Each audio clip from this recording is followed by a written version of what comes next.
My wife and I, Camilla, we spent most of last week on the ground with the families in Uvalde, Texas. We shared stories, tears, and memories. The common thread, independent of the anger and the confusion and the sadness, it was the same. How can these families continue to honor these deaths by keeping the dreams of these children and teachers alive? Again, how can the loss of these lives matter? So while we honor and acknowledge the victims, we need to recognize that this time, it seems that something is different. There is a sense that perhaps there's a viable path forward. Responsible parties in this debate seem to at least be committed to sitting down and having a real conversation about a new and improved path forward. A path that can bring us closer together and make us safer as a country. A path that can actually get something done this time. Camilla and I came here to share my stories from my hometown of Uvalde. We came here to take meetings with elected officials on both sides of the aisle. We came here to speak to them, to speak with them, and to urge them to speak with each other. To remind and inspire them that the American people will continue to drive forward the mission of keeping our children safe, because it's more than our right to do so. It's our responsibility to do so. I'm here today in the hopes of applying what energy, reason, and passion that I have into trying to turn this moment into a reality. Because as I said, this moment is different. We are in a window of opportunity right now that we have not been in before. A window where it seems like real change can happen. Uvalde, Texas is where I was born.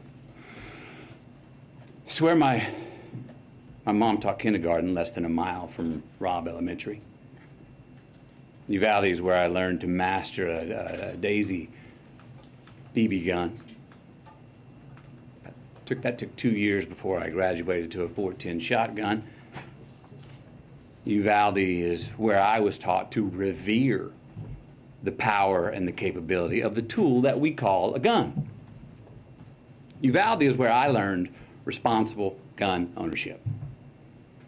Now, Uvalde called me on May 24th when I learned the news of this devastating tragedy. I had been out of cellular range, working in the studio all day when I emerged, and messages about a mass shooting in the town I was born in began flooding my inbox. In a bit of shock, I drove home, hugged my children a bit tighter and longer than the night before, and then the reality of what had happened that day in the town I was born in set in. So the next morning, Camilla, myself, the kids, we loaded up the truck and we drove to Uvalde. And when we arrived a few hours later, I got to tell you, even from the inside of our vehicle, you could feel the shock in the town. You could feel the pain, the denial, the disillusion, anger, blame, sadness, loss of lives, dreams halted. We saw ministries, we saw first responders, counselors, cooks, families trying to grieve without it being on the front page news. We met with the local funeral director and countless morticians who hadn't slept since the massacre the day before, because they've been working 24/7 trying to handle so many bodies at once, so many little innocent bodies who had their entire lives still yet to live. And that is there that we met two of the grieving parents, Ryan and Jessica Ramirez. Their 10-year-old daughter, Alethea. She was one of the 19 children that were killed the day before. Now, Alethea, her dream was to go to art school in Paris and one day share her art with the world.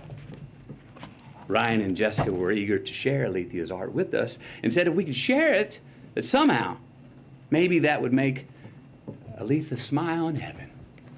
They told us that showing someone else Alethea's art would in some way keep her alive. Now, this particular drawing is a self-portrait, all right, of Alethea drawing with her friend in heaven looking down on her, drawing the very same picture. Her mother said of this drawing, she said, you know, we never really talked to her about heaven before, but somehow she knew. Letha was 10 years old. Her father, Ryan, this man was steady. He was uncommonly together and calm. When a frazzled friend of his came up and said, "How are you so calm? I'd be going crazy." Ryan told him, he said, "No, you wouldn't. No, you wouldn't. You'd be strong for your wife and kids, because if they see you go crazy, that will not help them." Just a week prior, Ryan got a full-time line job, stringing power lines from pole to pole. And every day since landing that well-paying full-time job, he reminded his daughter Alethea, he said, "Girl, Daddy gonna spoil you now." Told her every single night. He said, "Daddy's gonna take you to SeaWorld one day."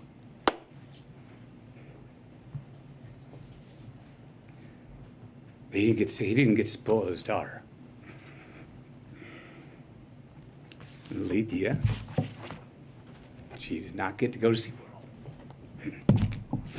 We also met Anna and Danilo, the mom and the stepdad of 9-year-old Maite Rodriguez. Now, Maite wanted to be a marine biologist. She was already in contact with Corpus Christi University of A&M for her future college enrollment. 9 years old. Maite cared for the environment so strongly that when the city asked her mother if they could release some balloons into the sky in her memory, her mom said, "Oh, no. Maite wouldn't want to litter." Maite wore green high-top Converse with a heart she had hand-drawn on the right toe because they represented her love of nature. Camilla's got these shoes. Can you show these shoes, please? Wore these every day. Green Converse with a heart on the right toe. These are the same green Converse on her feet that turned out to be the only clear evidence that could identify her after the shooting. How about that? Maite wrote a letter. Her mom said if Maite's letter could help someone accomplish her dream, that then her death would have an impact. And it would mean her dying had a point and wasn't pointless. That it would make the loss of her life matter. The letter reads, "Marine biologist, I want to pass school to get to my dream college. My dream college is in Corpus Christi by the ocean. I need to live next to the ocean because I want to be a marine biologist. Marine biologists study animals and the water. Most of the time I will be in a lab. Sometimes I will be on TV."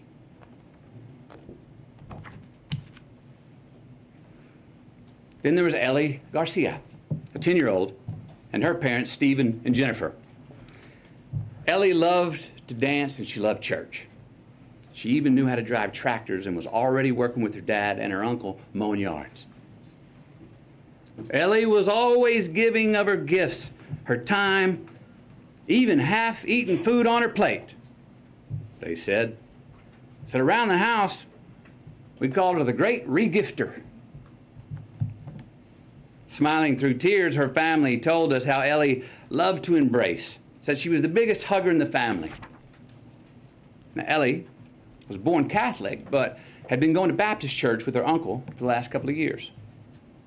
Her mom and dad were proud of her because they said she was learning to love God no matter where.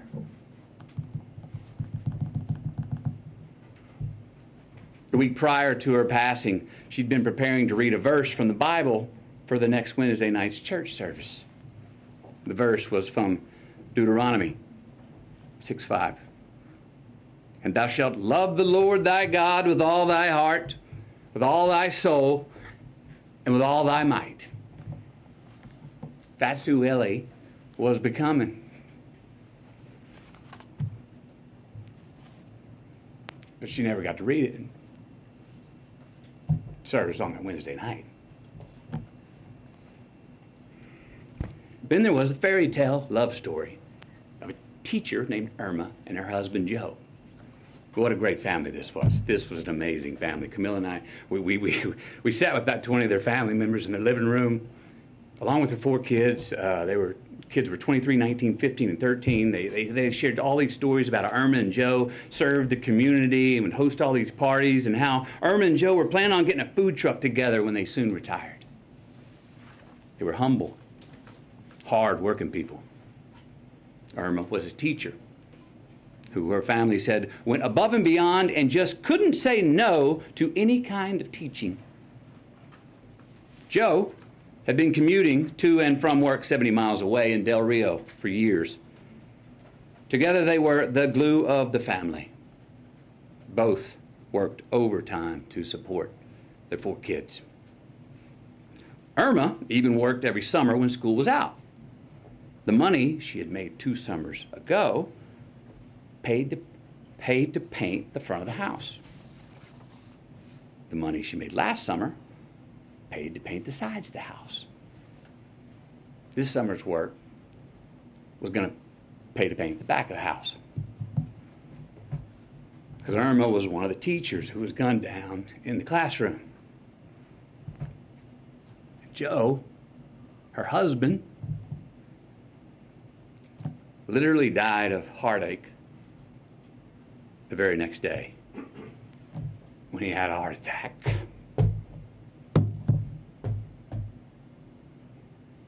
They never got to paint the back of their house. They never got to retire. And they never got to get that food truck together. We also met a cosmetologist. She was well-versed in mortuary makeup. That's the task of making the victims appear as peaceful and natural as possible for their open casket viewings. These bodies were very different. They needed much more than makeup to be presentable. They needed extensive restoration. Why? Due to the exceptionally large exit wounds of an AR-15 rifle. Most of the body so mutilated that only DNA test or green Converse could identify them. Many children were left not only dead but hollow. So yes, counselors are going to be needed in Uvalde for a long time. Counselors are needed in all these places where these mass shooters have been for a long time. I was told by many that it takes a good year before people even understand what to do next. And even then, when they become secure enough to take the first step forward, a lifetime is not going to heal those wounds. But again, you know what every one of these parents wanted, what they asked us for? What every parent separately expressed in their own way to Camilla and me? That they want their children's dreams to live on. That they want their children's dreams to continue to accomplish something after they are gone. They want to make their loss of life matter. Look, we heard from so many people, right? Families of the deceased, mothers, fathers, sisters, brothers, Texas Rangers, hunters, Border Patrol, and responsible gun owners who won't give up their Second Amendment right to bear arms. And you know what they all said? We want secure and safe schools, and we want gun laws that won't make it so easy for the bad guys to get these damn guns. So, we know it's on the table. We need to invest in mental health care. We need safer schools. We need to restrain sensationalized media coverage. We need to restore our family values. We need to restore our American values. And we need responsible gun ownership. Responsible gun ownership. We need background checks. We need to raise the minimum age to purchase an AR-15 rifle to 21. We need a waiting period for those rifles. We need red flag laws and consequences for those who abuse them. These are reasonable, practical, tactical regulations to our nation, states, communities, schools, and homes. Responsible gun owners are fed up with the Second Amendment being abused and hijacked by some deranged individuals. These regulations are not a step back. They're a step forward for a civil society and the Second Amendment. Look, is this cure-all? Hell no. But people are hurting. Families are, parents are. And look, as divided as our country is, this gun responsibility issue is one that we agree on more than we don't. It really is. Look, this should be a nonpartisan issue. This should not be a partisan issue. There is not a Democratic or Republican value in one single act of these shooters.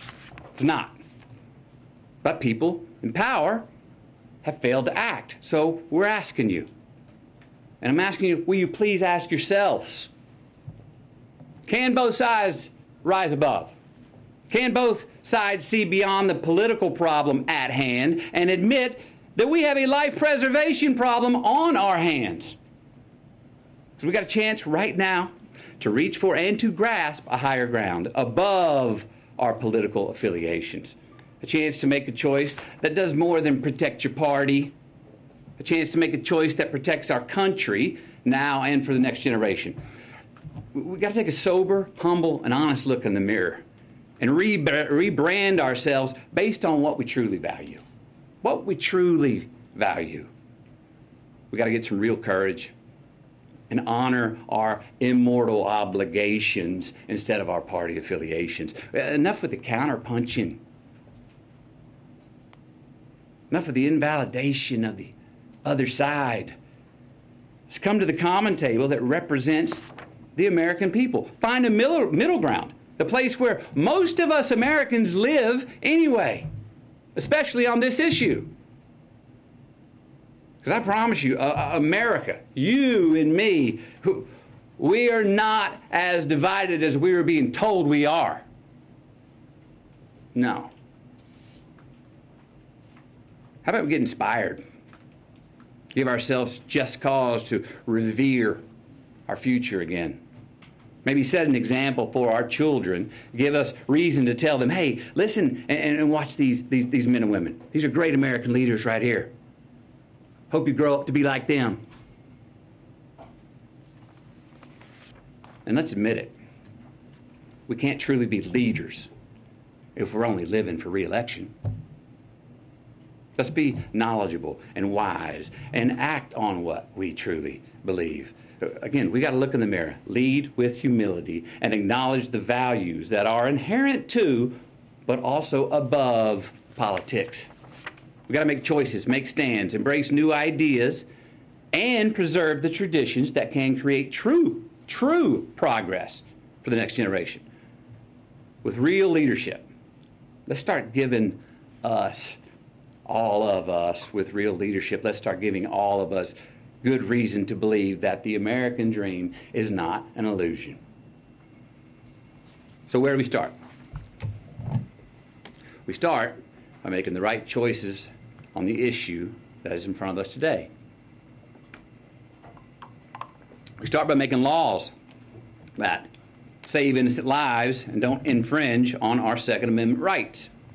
We start right now by voting to pass policies that can keep us from having as many Columbine, Sandy Hooks, Parklands, Las Vegas, Buffaloes, and Uvaldes from here on. We start by giving Alethea a chance to be spoiled by her dad.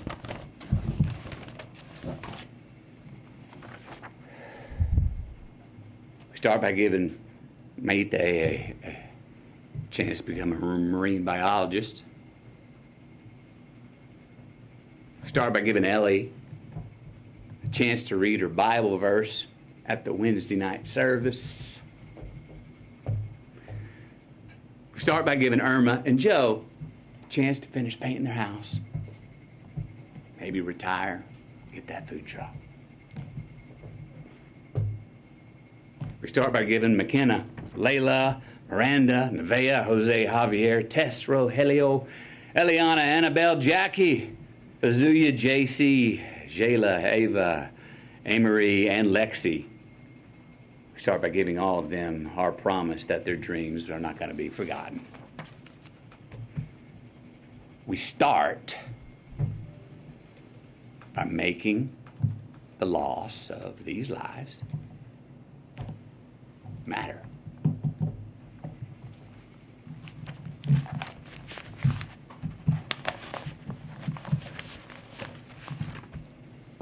Thank you. Thank you. When you spoke to the president, can you say anything about this? Are the changes that are being discussed enough for you, Mr. McConaughey? What was your message to the president, Mr. McConaughey?